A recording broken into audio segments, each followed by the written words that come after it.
नमस्कार, शुभम भवतु। Self discovery with Manish Khairnar के इस एपिसोड में मैं मनीष खैरनार आपका स्वागत करता हूं। तो दोस्तों, घटना कुछ ऐसी घटित हुई है कि कुछ युवक किसी जगह पर बैठकर बातें कर रहे थे जो उनके हिसाब से ह्यूमरस थी। अब वे लोग उस पर हंस भी रहे थे और कुछ लोग ऐसे भी थे जिन्हें बैठ के उनकी ये गपशप देखना सुनना पसंद आ रहा था, तो वो पैसे देकर उसे देख रहे थे, सुन रहे थे। अब वे लोग कुछ घटिया जोक करते हैं, उस पे ऑडियंस हंसती भी है। फिर इस घटना पे उग्र प्रतिक्रिया उन लोगों से आती है जो उस घटना के ना तो दर्शक थे, ना उसके लिए उन्होंने पैसे दिए थे। अगर दूर से देखा जाए, लॉजिकली देखा जाए, तो ये बात हजम नहीं होती। ये बिल्कुल ही लॉजिकल लगता है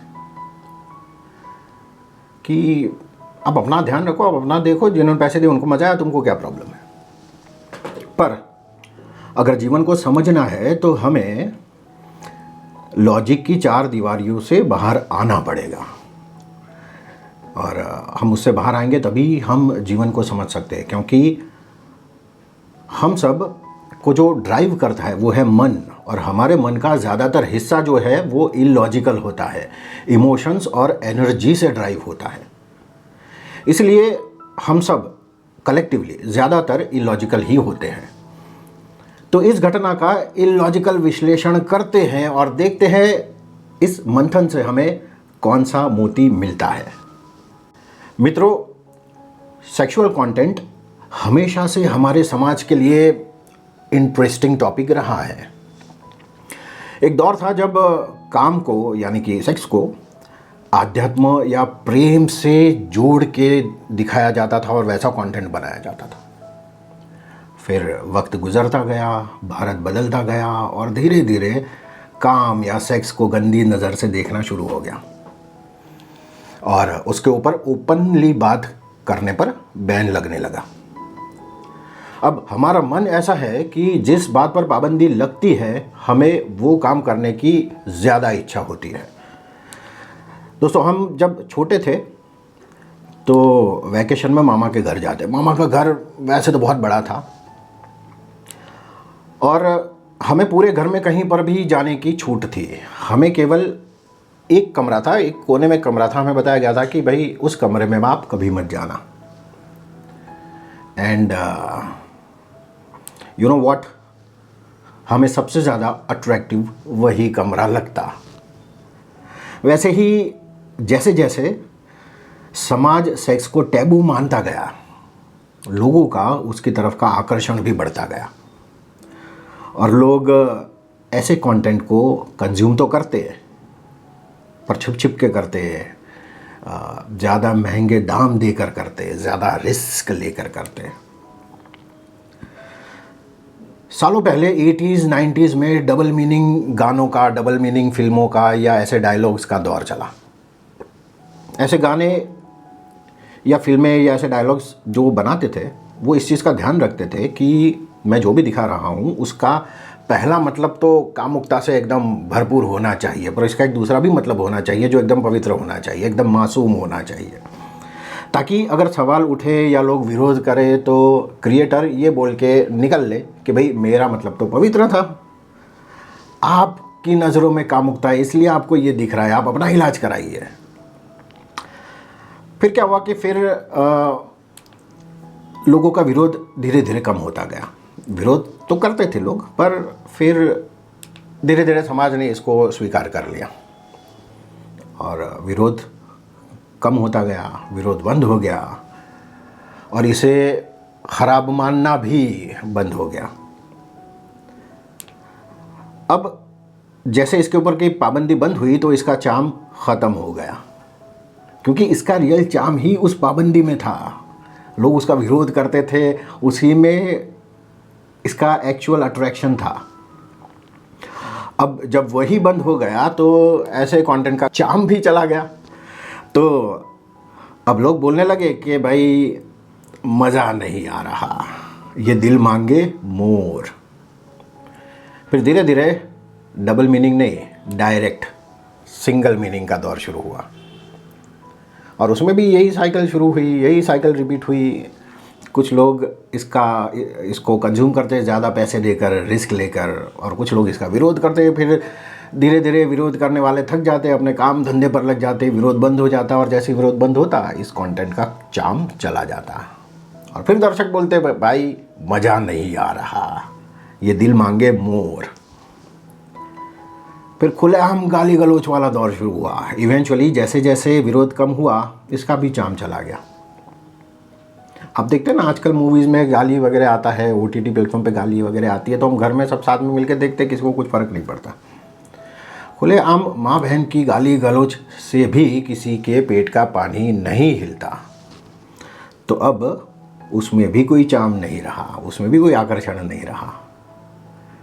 पर वो दिल मांगे मोर वाली जो पुकार थी, वो पुकार तो क्रिएटर्स पे प्रेशर बना के रखती है कि भाई ये समाज जिसको शुद्ध मानता है, जिसको पवित्र मानता है, जिसको अच्छा मानता है, जिसको एक ऊपर की पायदान पे रखता है, ऐसे लोगों को, ऐसे टारगेट को, ऐसे रिश्तों को, ऐसे आइडियाज़ को टारगेट करो। इसलिए भगवानों पे, रीति रिवाजों पे, पूजा के स्थलों पे, इन सब चीज़ों पे इन सब चीज़ों में भद्दापन, कामुकता, वासना डाल के इसको और ज़्यादा भद्दा बनाते ये दिल मांगे मोर वाली जो डिमांड है ना, उसको पूरा किया जाने लगा। और लोग रिस्क लेकर, ज़्यादा पैसा देकर इसे कंज्यूम करते।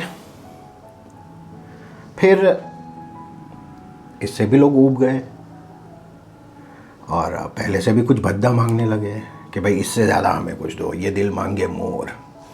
और दोस्तों अगर डिमांड है तो सप्लायर तो कहीं से भी मिल जाता है।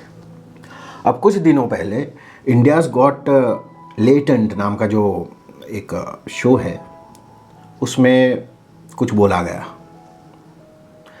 अब वो भी इसी साइकिल का हिस्सा है। लोग इसका भी विरोध करेंगे, फिर इसका विरोध बंद हो जाएगा, और फिर ये सारी चीज़ें भी बोरिंग हो जाएगी। पर इसमें डरावनी बात ये है कि इससे आगे क्या उसने जो बोला है वो उसको सही में करवाएगा। जाहिर है कुछ लोग विरोध तो करेंगे ही, फिर धीरे धीरे स्वीकार भी कर लेंगे, और फिर वो वही दिल मांगे मोर का नारा आ जाएगा, और फिर उससे भी ज़्यादा घटिया और नीच बातें दिखानी पड़ेगी, करवानी पड़ेगी। दोस्तों real matter of concern is, ये जो कंटेंट है वो अब उस सीमा तक पहुंच गया है, उस एज तक पहुंच गया है कि अब इसमें सिर्फ शब्दों से काम नहीं चलेगा। अब इसमें फिजिकलिटी ऐड करनी पड़ेगी, इसमें वायलेंस भी ऐड हो सकता है। एंड जस्ट इमेजिन, इसमें फिजिकलिटी, वायलेंस अगर ऐड हो गया तो क्या होगा? तो क्या जो अभी सिर्फ बोला जाता है उसे करवाएंगे भी वो लोग? जो इवेंट अब तक सिर्फ लोगों की कल्पनाओं में घटित होती थी, अब क्या वो स्क्रीन्स पर और स्टेजेस पर भी परफॉर्म होने लगेगी?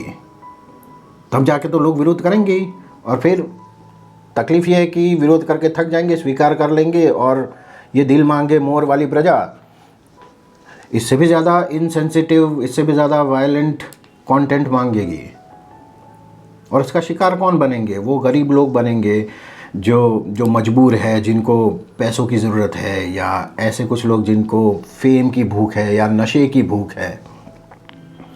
जब सोचिए उनके ऊपर क्या बीतेगी। उनके मन में ऐसे ज़ख्म बनेंगे जो शायद कभी भी नहीं भर पाएंगे। तो दोस्तों हमारी चिंता लेटेंट या रणवीर या ऐसे कोई शो नहीं होने चाहिए। हमारी चिंता ये होनी चाहिए कि हमारे अंदर कोई एक मॉन्स्टर बैठा है जो ये दिल मांगे मोर वाली, कभी भी ख़त्म नहीं होने वाली भूख हमारे ऊपर थोपता रहता है। और ऐसा नहीं है कि ये भूख केवल सेक्स को लेकर है, ये भूख पैसे को लेकर है, फेम को लेकर है, प्रॉपर्टी को लेकर है, कपड़े को लेकर है, हम जो कंज्यूम करते हैं वो उन सारी चीज़ों को लेकर है, खाना पीना, घूमना, एंटरटेनमेंट, नशा। इवन ऐसी वासना मुझे स्पिरिचुअलिटी में भी दिख रही है, यही दिल मांगे मोर वाली भूख। हमारे अंदर मॉन्स्टर है, जैसे कि किसी गांव में एक राक्षस है, एक दानव है, बकासुर है, जिसको रोज़ खाना देना पड़ता है, पर एवरी नेक्स्ट डे आपको पहले से ज़्यादा खाना देना पड़ता है। आप पहले दिन आपने उसको 1 रोटी दी, अब दूसरे दिन आपको 2 देनी पड़ेगी, फिर तीसरे दिन 3 देनी पड़ेगी। जब सोचिए ये कितना बड़ा मैटर ऑफ कंसर्न है।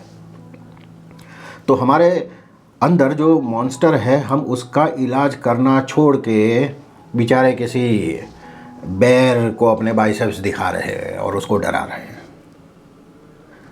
देखो, उन बच्चों को सज़ा देने की नहीं, उनका विश्लेषण करने की ज़रूरत है। और ऐसा नहीं कि केवल जिन्होंने बोला, जिन्होंने परफॉर्म किया, उन्हीं का विश्लेषण। जो देख रहे थे, जो इनके व्यूज़ बढ़ाते हैं, उनका भी विश्लेषण होना चाहिए। एक पूरा कलेक्टिव मैटर ऑफ कंसर्न होना चाहिए।